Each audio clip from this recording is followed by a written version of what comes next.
All my rights were taken from me. I never laid them down. I dare not hope yesterday will find me. I long to dream of days gone by, yet Hashem has heard my cry.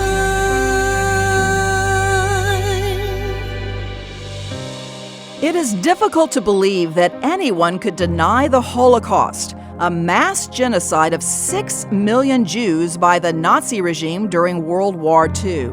However, Holocaust denial is becoming more prevalent across the world, even though countless photos and testimonies of survivors tell a different story. They're lying, as simple as that. They're distorting, they're denying, and they can come to my face and say it never happened. I said, well, who am I? You know, you're denying me as well as history. It is shocking to many of us that anyone could deny the Holocaust in the face of literally tens of millions of pages of documents, tens of thousands of testimonies. You know, the evidence is overwhelming. And the answer is it's not about evidence. It's about Jew hatred. It's about anti-Semitism. It's a removal of Jews from history. Well, we're not just talking about hardcore deniers like the infamous David Irving or other neo-Nazi groups, but we're talking about people who are perfectly intelligent, God-fearing, well-meaning, but are spreading tropes that are, I'll say, even anti-Semitic in how they support a Nazi message of minimizing what the Holocaust was truly about. It's a cancer eating at the United States of America as we speak. And yes, the Jews will suffer, Israel will suffer, but it's not a parochial problem. This is an attack on the very foundations of the United States of America by Holocaust-denying murderers. And they're gaining traction and momentum in our universities, in the halls of Congress, in the halls of Congress, in the halls of the Senate.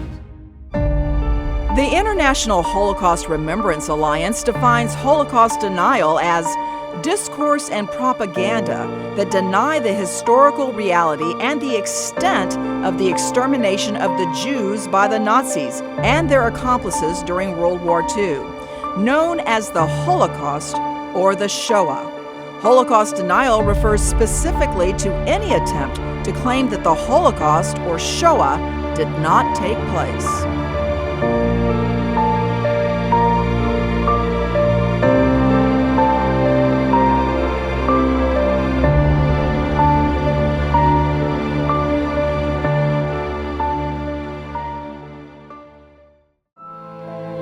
Here at Georgetown University, a Catholic priest is doing his best to preserve the memory of the Holocaust by teaching students about the research that he's conducted over the past 20 years.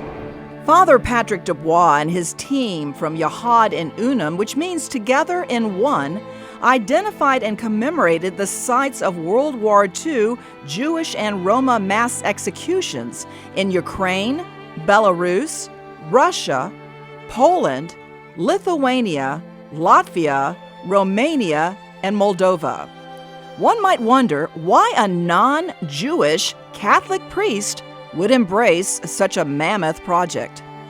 You know, it was first for me a family story.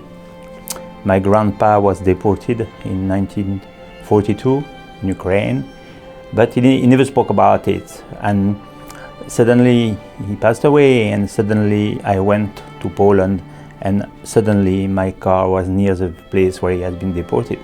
So in one night, it was like God's call. I didn't understand. I was only thinking Holocaust is the key of your life, but I knew nothing about Holocaust. And as a part of the expeditions, Father Desbois spoke to survivors who confirmed that entire Jewish families were dragged from their homes by Nazi soldiers, executed at point-blank range, and buried in mass graves. І от почалася оця ж катавасія. Гонять же їх туди, на той же тротуар, як кажуть, що, перешийок. А з тої сторони поставили ж пулемети і з пулеметів косять. І вони голі падають в цю могилу. Котлова.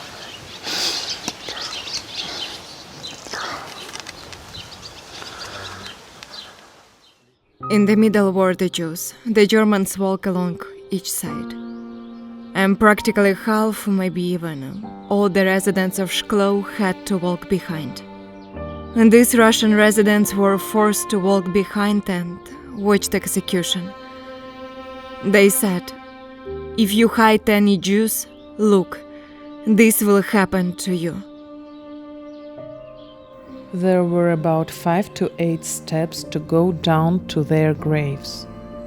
There were 3 graves down there. There was a woman looking for her husband. That's when she saw them. We are very slow, very quiet. We don't begin by Holocaust. We ask, where were you born? What was the name of your mom? What is the name of your father? What was the job of your father? Did you go to school? How many brothers? So, because we need to care. If you don't care with a witness, he will not speak. Sometimes we spend half an hour with these usual questions so that the witness is surprised because he thinks that we will go straight to the killing. And slowly, we don't ask a question with answer, say, where are Jews in the village? There are no Jews. What happened? What was the first problems? And they will begin. We are happy to speak. They never spoke since 42, most of them. So now, Father Desbois is taking all Yahad and Unum's research and educating the world about the mass graves of the Holocaust through his award-winning book, The Holocaust by Bullets. He's also sharing about his findings in the class he teaches at Georgetown University called The Practice of the Forensic Study of the Holocaust. So what are some of the learning objectives of your class here at Georgetown? I'm teaching here now since 9 years. It depends the class, it depends the topic. I teach to students who are in the Jewish Civilization Center and also to students who are in security studies. I would say, for me, what is important is what they will do with that. Because I don't want them to be only impressed, I don't want them to say, oh, Father Desbois is wonderful, okay, but what? So I always ask them, what will you do in your life? What it will change? Because, you know, we are missing leaders in the planet. A university is like a fabric of leaders. You can be leader for money, you can be leader for politics, you can be leader for rewarming the planet, but who will be leader for peace and stopping genocide?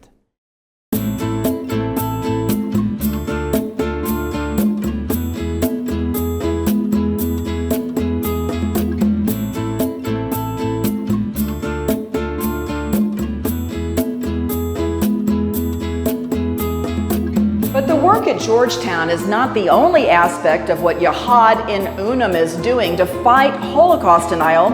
Here in Guatemala City, the organization is teaching students through a museum of the Holocaust that it founded. Luego, estas calaveras en rojo van a representar los campos de matanza, ¿sí? Entonces aquí se nos muestran las dos modalidades. Toda la parte del holocausto por balas que inicia desde 1940 y estos símbolos que nos van a ubicar en los campos de matanza, ¿verdad? En donde se dieron los gaseamientos en las cámaras de gas. Tour guides at the museum instruct over 20,000 students per year about the Holocaust. Yahad and Unum director Marco Gonzalez oversees the museum that is having a great impact on the younger generation. But why Guatemala? What is surprising from Guatemala is that the government in 2016 passed the law to teach the Holocaust as part of the curriculum in the schools. So when Father Desbois, our founder and president at Yahad in Unum in France, saw this opportunity together with the Jewish community. We decided, why don't we open a Holocaust museum in Guatemala? It's a good opportunity for young people to come to understand the consequences of what was the Holocaust, but also to change the society in Guatemala today. Welcome. This is our room of the map. Here we have in a point to explain you all the places we went with our investigation team. They go to the Western Europe, and nowadays is the 400 trip investigation. So we have now 3,200 mass graves located. So those are the blue dots you see. I want this museum to be really the reference for the region in order to understand the consequences of the Holocaust, the consequences of an ideology, the consequences of hate, racism, and that we could heal our society, we could help with the violence. After Abel's death, the Lord called out to Cain, "Where is your brother, Abel?" "I do not know. Am I my brother's keeper?" "What have you done? I hear the voice of your brother's blood crying out to me from the ground." And it seems as the Holocaust becomes a more distant memory, the blood of the victims is increasing in intensity in places where graves are masked by a grassy terrain.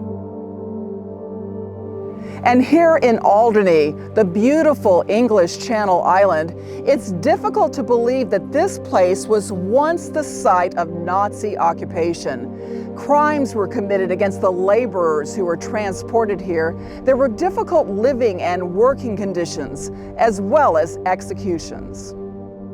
Here, outside of the entrance to SS Lager Sylt, through here was the prisoners' compound, where the prisoners lived in their huts, and on this side was the SS guards' compound.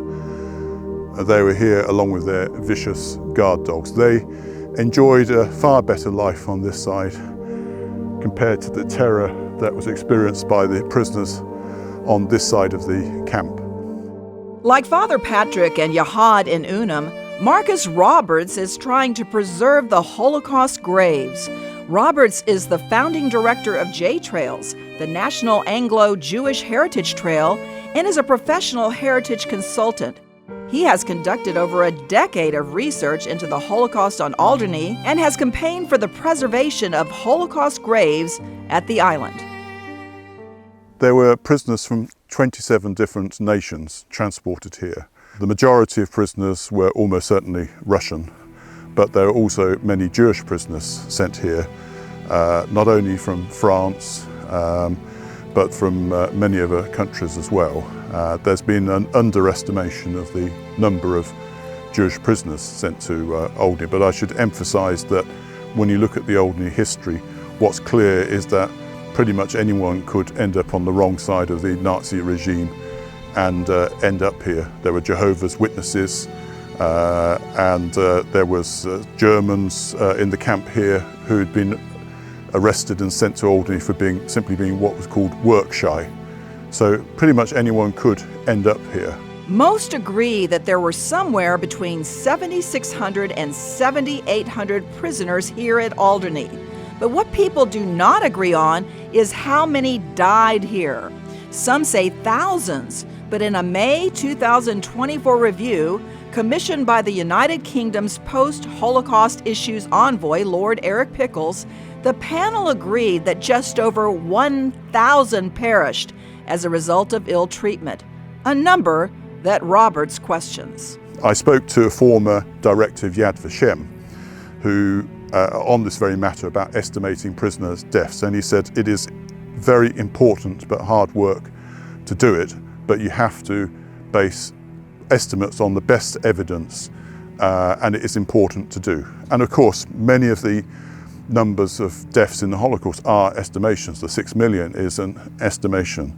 So that, in my mind, is one of the major failures of the Alderney Review, but also they claimed that the Germans were not trying to kill prisoners on Alderney. They confused the issue with extermination centres with the issue of extermination, albeit more slowly through labour. One of the most erroneous findings was when they said that only 100 prisoners had died in SS Lager Sylt. Now, if you look at the plaque over there, the prisoners who came and laid that plaque back in the 80s, they said at least 400. Now, who do we believe? While not confirmed, there is some thought that there were mass killings and executions on Alderney, and the counts could have been off because of the alleged ways that bodies were disposed of. So before the cemetery was set up at Longey Common for the slave labourers, it is widely reported by survivors that they dumped many of the dead prisoners into the sea.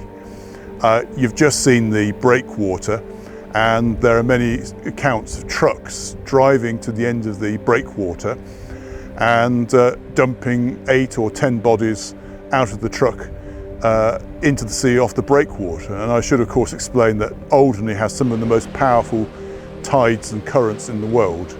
So if you dump bodies into the sea at the end of the breakwater at high tide, they will be swept away, flushed away, miles away. They'll end up at the south coast. So yes, disposal at sea was quite common, and some of the prisoners said that Alderney didn't need gas chambers or crematoria. They didn't need the gas chambers because the prisoners were starved and worked to death, and they didn't need the crematoria because the prisoners could just be dumped in the sea. It's alleged that there may be several undiscovered or unexcavated mass graves on Alderney. The authors of the Alderney Review suggest that strongly that they believe that there are other mass grave sites, and some of their earlier work says that there may be 2 mass grave pits just on the other side of the flank of Fort Albert where we are now. My own work, and with Michael James, suggests that there may be a mass grave site just behind us, but I would emphasise that this is based on aerial photographs that we've seen. We've had them looked at by 2 independent experts who concur with us in that they say that it's either constructional or they are mass graves, and certainly in appearance they are almost identical to the mass grave sites at Longey Common. The shape of the graves and so on, or the pits is very similar, but obviously I'd prefer it if it wasn't correct and that there were no mass graves here, but certainly it's a site which needs to be further investigated. And while the Alderney Review claimed there were only 8 Jews who perished on Alderney, local resident Michael James says there is a document missing, penned by George Pope, who survived by helping the Nazis. His document could prove that hundreds of Jews lost their lives in the camps. During the war, to feed his family, he became a fisherman to fish and provide food for the Nazis, but also for his family of 8 that lived in this house. And he was also a pilot for the Germans as well, helping bring their boats into the harbour. So he had freedom of access around the island. He was considered a friendly. In fact, he supplied vital intelligence to the British government by assisting 2 Guernsey fishermen that were here. They came here in December 1943, and in April they escaped in a boat that him and a farmer called Frank Oselton helped provide with fuel and enough support for them to escape the island. And they took back an incredibly detailed intelligence report that George Pope had prepared, where he told them about another Jewish camp on the island. So the reason why his report has been, I believe, hidden for so long is it holds the key to all of this. We have his summary, we know what he told them in the summary, but sadly they dismissed him as having collaborative activities. The truth is, his family who lived here fed the Russian prisoners. How do we know that story is true? In the 1980s, Ivan Kondakoff, who wrote a book with local historian Brian Bonnard, returned. He stayed in this house here. He'd never met Pope at the time, and he said, the family that lived in this house, the English family, and they were the only family on the island, left out food for the prisoners and fed them. He would have been punished with death for doing that. With the blood crying out in Eastern Europe and Alderney, it is difficult to deny the Holocaust. With anti-Semitism on the rise worldwide, it is important to never forget what occurred during World War II, a mass genocide of innocent people, their futures wiped out by harsh conditions or a spray of bullets. And all that remains are their memories and their graves. How can we deny the deniers? Be the truth. And see the other as yourself, and just imagine how you would feel if somebody approached you and say, you're not valid, you're not existing. You know, it's beyond comprehension, and why bother? You know, it's the Holocaust should be a symbol of suffering that should not have happened and should not happen in the future. And the lesson is being lost by having people who are deniers think that they are doing something that is so misguided, but they think they're so right. More information is not going to solve it if that's all you do. You have to also address what's driving it. What's driving the denial? Why would anyone want to turn away from it? What are you turning away from? Understandably, we're turning away from an infinite responsibility to and for the other human being. As Elie Wiesel once said, at Auschwitz, not just men and women died, it was the very idea of a man, of a woman, of a human being died. We have to restore the idea of a human being. In other words, restore a deeper understanding of where does the holiness of the other human being lie. I think this is tied to human rights. Silence empowers the oppression. Silence empowers the anti-democratic, the anti-American, the anti-humane, constituents in the United States and beyond. We have to speak out against evil, and we have to fight evil. We can't give boatloads and plane loads of cash to people who are calling for the extermination of anybody. When an evil group attempts to wipe out the Jewish population, they are fighting against Almighty God, who chose the Jewish people as his own. 2 Samuel 7:23 says, "And who is like your people, Israel? The one nation on earth that God went out to redeem as a people for himself, and to make a name for himself, and to perform great and awesome wonders by driving out nations and their gods from before your people, whom you redeemed from Egypt." Deuteronomy 14:2 states, "For you are a people holy to the Lord your God.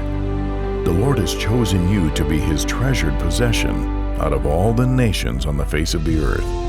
And Zechariah 2:8 reminds us, "He who touches you touches the apple of his eye."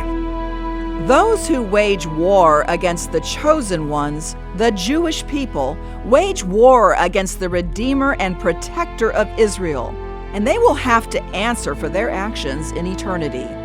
The countless Holocaust graves that have been discovered over the past 2 decades add to the body of evidence that already exists. The Holocaust should never be denied. It should only be remembered with a solemn heart, and humanity must do everything in its power to make sure that history does not repeat itself.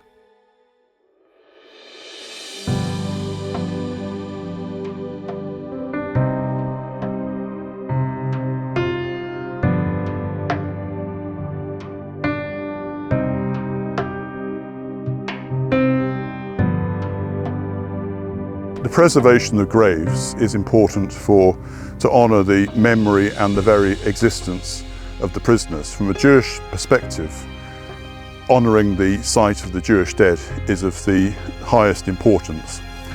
And within sort of Jewish religion and culture, there's a sort of a policy of leaving no one behind. So the reason why I'm so keen to make sure that the best estimations are made is so that we don't ignore those who perished and whose very existence is in risk of being expunged from history. So members of the review panel are saying the important thing is to have names and to remember people as people. But what I say is that for many victims of the Holocaust, all you have is perhaps a number that they existed, and that's equally important as well. There are no words, no words to say. I look to you. There are no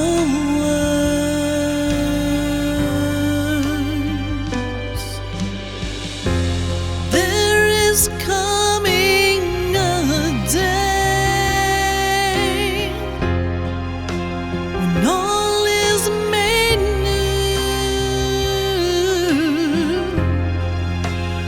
Time won't erase the beauty of your face, and I will remember.